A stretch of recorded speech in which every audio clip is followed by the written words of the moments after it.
Hello, you motivational ninjas. It is Saturday morning and it is episode 130. 130. Wow! I know I say it every day. I must be annoying everybody.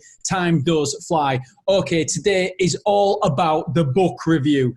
And boy, I haven't read it recently, but it came into my awareness again and I read it again. And it's James Boardman's book and it's called It's a State of Mind. It is so powerful. Now, by the way, every single book review, what I'm going to do from now on is break it down to 5 components, 5 parts. And I'm going to read this. I'm going to talk about what the book is about. And I'm going to talk about what I got out of the book, my biggest takeaway, and the quote, and then who should read this book. And guess what? Because I knew I was doing the book review and I knew I enjoyed this book so much, I re-listened to it, but I also got in touch with the author. And he is coming on this episode next Wednesday. So it's episode 134. He is coming on the podcast.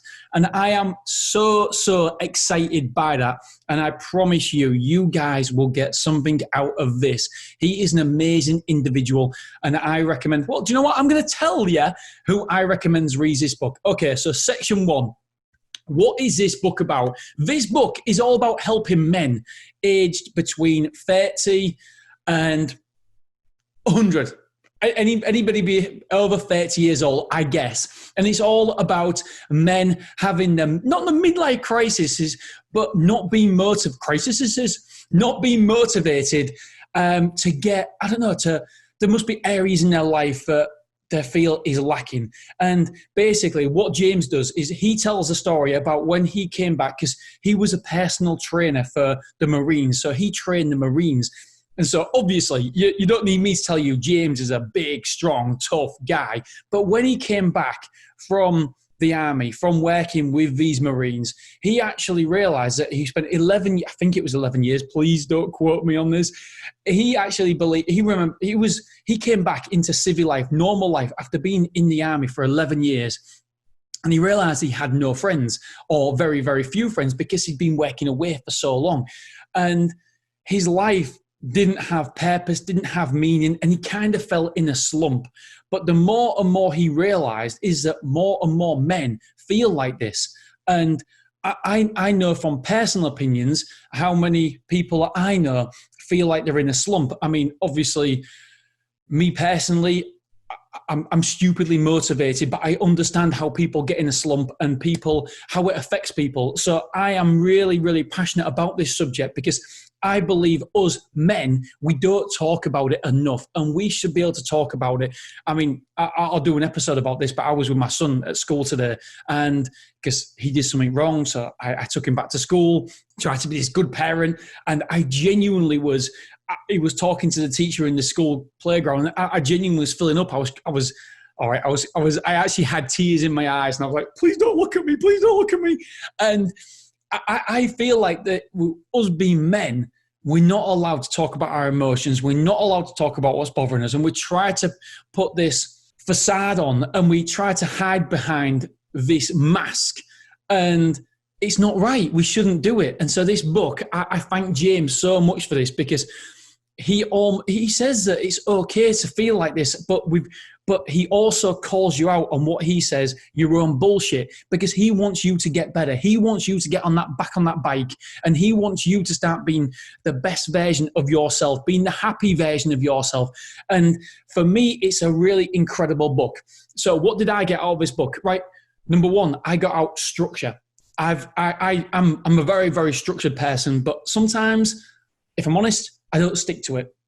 So one thing I got out of this book was structure. I want to make sure that I plan my weeks correctly from now on. So on Sundays, boom, I plan the rest of my week, what my goals are, what I want to achieve, and even down to meal prepping. He makes me feel bad because I don't prep my meals, and I don't want you to think, oh my God, is this one of these guys who preaches? No, He doesn't. He's been there before. He's done it. He's felt it. He's had the emotions, and he's been right down in the dumps where he's thought he was a failure as a dad, failure as a husband, failure as a friend. He's been there. And that, for me, it was raw emotion. He told you exactly how he felt and his thought process during them dark times and what got him out of it, what structures got him out of it to where he is now, where hundreds and hundreds and thousands of men actually look up to him for inspiration, for motivation. And it's quite incredible. I've done another episode about this, and I got it from James, is the crab bucket effect. And basically where it's talking about your friends pulling you down, or your so-called friends pulling you down. When crabs try to get out of the bucket, your friends, the other crabs, pull you down back into the bucket. You're not getting out of that bucket, my friend, and pull the crab down. So that's another thing I got out of him. What else?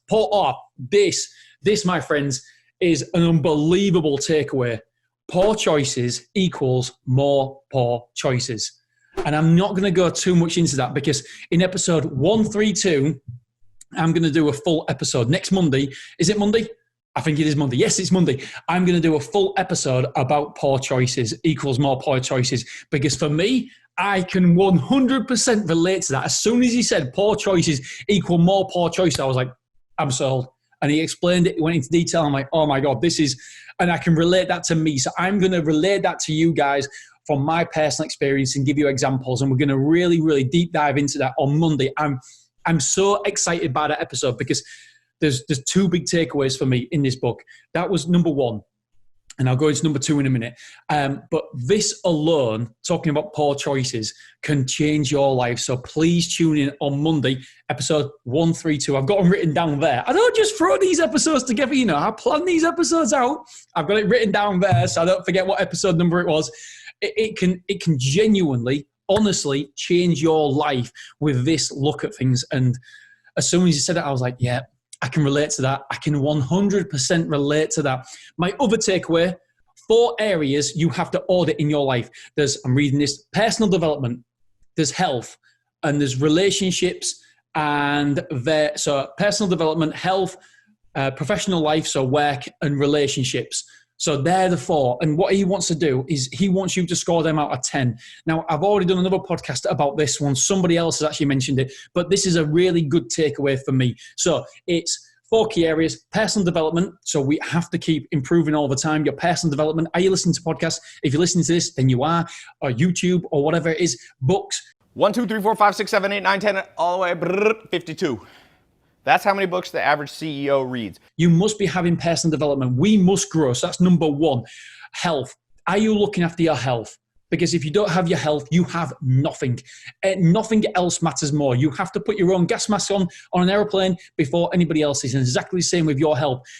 You have to take control. You, my friends, please make this your priority. Nothing else. Because if you care about your loved ones, if you care about your family, do you know what? You have to be healthy. Because anything else is by the wayside. It doesn't matter. So health.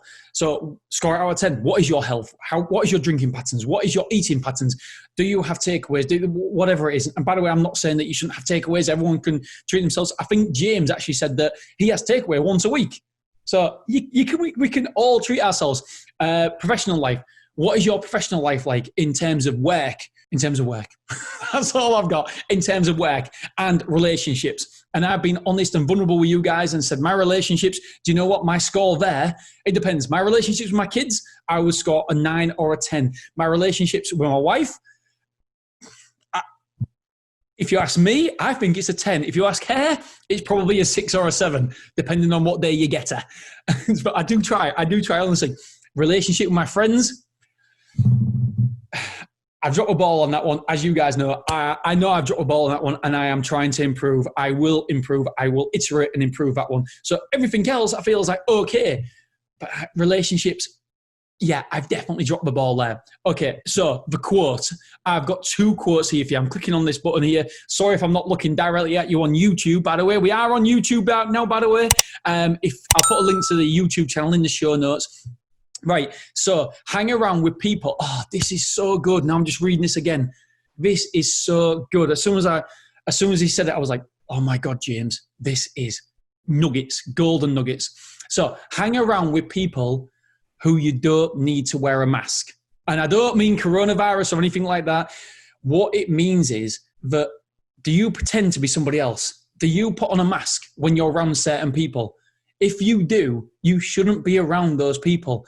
And me, for myself, it started making me think, and this is what a good book is all about. It questions your reality. It makes you think. And that is something that I started questioning. And I thought, okay, is the people that I hang around with, I spend time with, that I have to wear a mask for one reason or another? And the answer has to be yes. And so what I want you to do is audit your life. Just be aware of it. Just be aware. Do you hang around with people who you have to wear a mask around? You have to change your identity. You have to change you. You are not being your authentic self. So powerful. Imagine if you, again, another great takeaway. As you can tell, I love this book. This book is so good. Right, just imagine, this is a quote. Imagine if you started working on yourself a year ago, 12 months ago. What would your life look like now? Because everybody always thinks when they start working on their goal that it's so far away. But just imagine if you started a year ago. Imagine where you would be now. Imagine what your life would look like now. And all you've got to do is start today, and that will be your life in 1 year's time. It could be losing 4 stone. James talks a lot about losing 4 stone. It could be a promotion at work. It could be setting your own business up. It could be hitting massive sale figures. It could be reading 1 book a month. It could be listening to more motivated entrepreneurs. I think that's a great, great goal. It could be any of those things, but just imagine the needle movers in your life. If you started working on your goals now, where would you be in 12 months' time? And just imagine if you started working on your goals 12 months ago, what your life would look like now, because that life you can imagine will be your life in 12 months. I think it's so good. Who should read this book? Who should read this book? Well, I believe anybody, any man, and by the way, the female listeners, it could be also helpful for you as well. But me, I think the target demographic here is any man aged from 30 plus. I believe you would definitely, I believe that, I don't think I've got my shit, nobody's got the shit together. Nobody has their shit together. But I would like to think that everything's in the right direction. I'm going in the right direction in certain aspects. But do you know what? It doesn't matter if you consider yourself as got a fantastic life, because everybody can get something out of this. I certainly got tons and tons of value out of it. So even if you believe that your life is going in the right direction, do you know what? You can be better. Everybody's life can be better, and we can learn from others. And this is what this book is all about. Do you know what? We are not alone. Us men, we're not alone. Do you know what? Some bad things happen. We get down in the dumps, but you are not alone. There's so many men in similar positions. And reading this book, it made me realize that, do you know what? It's okay to have these moments and to not be sure about the direction of your life. But you can change the direction of your life any point. If you read, I'm not saying if you read this book, everything will be fantastic, but it will certainly be the first step. I promise you that anybody who isn't quite where they want to be, if you start reading this book, this will make a profound difference and change in your life. So anybody, for me, if you're happy or sad, anybody, any man over the age of 30, I'm sure can get something out of this. I've just realized I said, if you're happy or sad, I mean, that's quite a big, that's everybody. Do you know what? I really, really enjoyed this book, and I'm really, really looking forward to talking to James next Wednesday, and it's going to be a fantastic interview, and I'm sure everybody will get something out of it. I'll put a link, by the way, in the show notes to this book. By the time you read this, we might be an affiliate of Amazon. We might not be. It's not one of my priorities. Either way, the link is in the show notes, my friends. Right, so what are we talking about tomorrow? We're talking about the challenge of the week, and tomorrow's, it's going to be very short, but it's very, very, it's helped me massively. So tune in tomorrow, the challenge of a week, something to do with your health. But don't worry. You don't have to do a lot to actually achieve this goal. So challenge of a week for everybody next week, or tomorrow, is for the next week. You have to tune in tomorrow, are you? I can't tell you. Right, thank you so much for tuning in. I appreciate each and every single one of you. And don't forget, do you know what? This, for me, sums it all up. You are not in competition with anybody else. The only person you're in competition with is who you were yesterday. That's it. That's the only person. That's the only bloke or female that you're in competition with. Everybody else doesn't matter. Nada, doesn't matter. You're only in competition with that one person. Okay, my friends, thank you so much for tuning in. I appreciate you. If you've enjoyed this episode, please give us a thumbs up or like, review, subscribe. Any of them lot will do. All right, cheers. Thank you so much. Bye-bye.